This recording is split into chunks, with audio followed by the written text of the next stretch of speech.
Hi all, welcome to this roadmap transition video, as we've now got all the info for it as we get prepared, and actually quite excited about it. I'll get it up just now. So the gameplay transition is here. This went live about an hour ago. Basically, as a reminder, read more about Sorare's 2024 roadmap and set to kick off this Friday. Obviously, champs, challengers, contenders. We are going to be a contender mainly. We do have some challengers, so quite excited about that. And obviously tells you when you open a competition, you'll see that your first team slots are for that specific competition. You can also choose to add a team, which is the third and final team slot for the competition. So it will be interesting to see how we perform, because obviously it might mean we adjust the gallery a little bit. But this was something that we were prepared for nonetheless, and it's also kind of important to note with like challengers, contenders, etc., that some teams will be in effect, say over the summer months, like when there's no European football, like say challengers, and same for contenders, and vice versa and whatnot. Some teams, and being able to be versatile is quite important. So like gallery strength will be interesting to see where we're at. Obviously All-Star 220, 240 and 270 remain till August, and then obviously next season they'll return as special weeklies. Like under 23 will obviously remain, but for us we aren't too stressed with under 23s just much. But just now we're in a good slot, I would say. Obviously continental nights, like we have options in that, but where we have enough to actually fit it is a different matter. Like coins and club shop, like we've got like nearly 45k. We're not really spending, but we're still always keeping an eye if there's stuff that we can try and get. We have tried to get shirts in the past, we've just been unlucky, but we will keep trying nonetheless. But it's like Sorare's got to always try and advance with times, and it's just finding that balance. So obviously going into the Pro for Friday, so Challenger and Contender is all we have. We don't do Champion, but we obviously still cover our cap stuff. Like cap is what we'd like to at least be covered still for now. Like this layout's nice, I quite like this, very nice. So obviously cash is $25. I'm hoping for Friday to get a rare team sorted out again, but I'll worry about it in due course. Now in terms of my 240 team for this particular game week, where do we go is the challenge, because goalie wise is not easy, and I honestly do mean that. Like we have ample goalies, it is just a case of who confidently can try and keep a clean sheet or score well.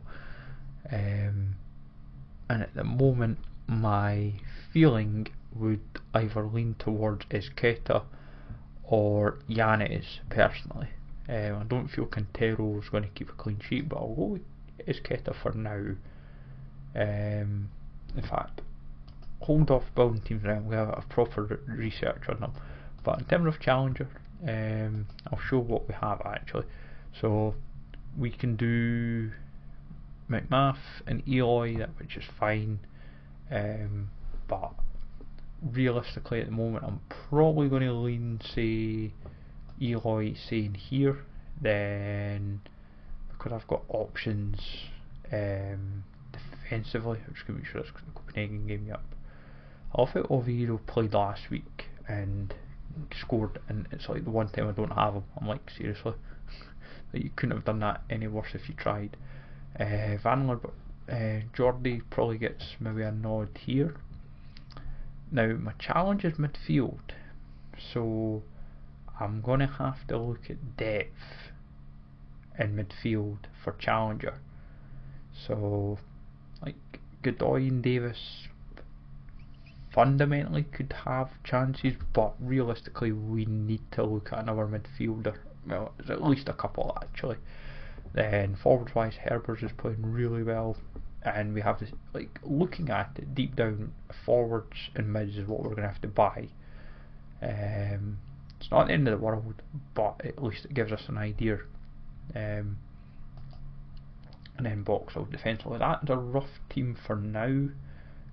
Probably stick with Herbers as captain, but especially if I want to field 3 teams, the 3 for Team A, and then Division 4 for Team B, Contender in Division 2 and Division 3, so it's not bad. Like, I don't really want, do I want to field McMath? I probably will. Gallagher in defence, Davis or Godoy, I'd probably lean more towards.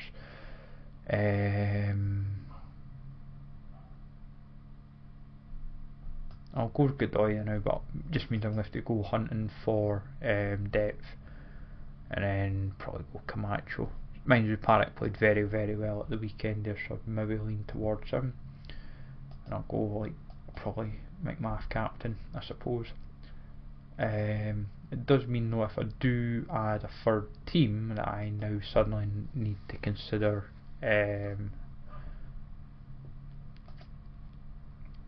bringing in options. I'll go Oviedo, go Sean Davis, I'll go Engels, and I'll go Camacho. It's not a great team, I'm fully aware of that, but yeah. What was it? Minimum 4 cards with season bonus. What? I'm confused. What's wrong?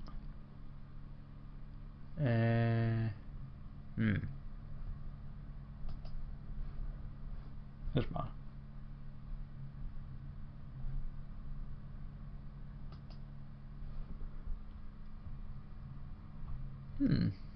There's my. Then contender, rough teams at the moment, like, just to give me an idea, and I'd probably go like a mix, like I'd probably want to go 2 strong teams here.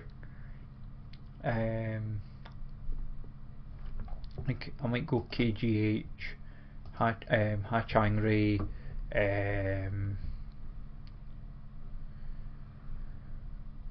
Duplassis, I suppose, up top. Yuan's playing with confidence, and his Rangers, so I'd fancy him to maybe perform as well. And then finish up with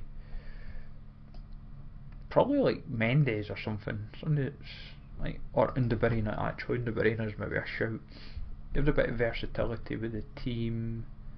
Hachang Ray, in fact no, because it's Nagoya v Yokohama, so that'd be Fairview.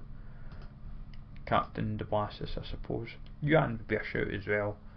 But Division 2, Division 3, like Global All-Star, I can still field, like, and that's the thing, I've not got a shortage of teams. Like, I can, in my eyes, knowing that I've got 2 serious teams here, 2 serious in contender, then cap squads, so to 4, 7, 8. I'm still near enough what I'm at anyway, 8 serious teams, so yeah, I'm not like disheartened. It's just adding depth and tweaking the gallery just a little bit to say, right, what do we still need out of this gallery now that gives us a chance to be competitive, because I would probably look at players that I no longer need, but also got to remember and add options as well. Like, we've had plenty of wins, it's just trying to be smart with bringing in stuff, but it's all a waiting game. As I say, it's just a pity Nardi's injured, because we'd have no shortage of starting goalies, but we will get there, folks, we will get there. So All waiting game, take it for there, and yeah, try and have a bit of fun. As I said, Hachangri and Dawan excite me a little bit with how they could do for me. So yeah, all wait and see game. But for me just now, I feel with how this is setting up, Sorare's going in a good way. But it's just a wait and see game. Keep an eye and take it from there. But let me know, folks, your thoughts on everything. I'll quickly check the market, see how it is with the, like, I'll check like goalies, for example, like rare goalies. That's a good indicator. Right, lost all 100 quid for this season's card. Cheryl 77, Kolka 47, Warrelson's 170 quid. Jesus.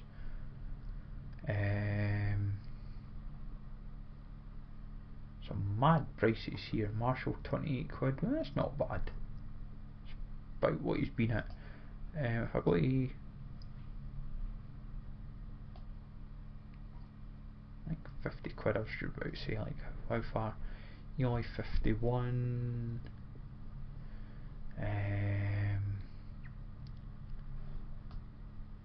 Marshall for 28 wouldn't be a problem.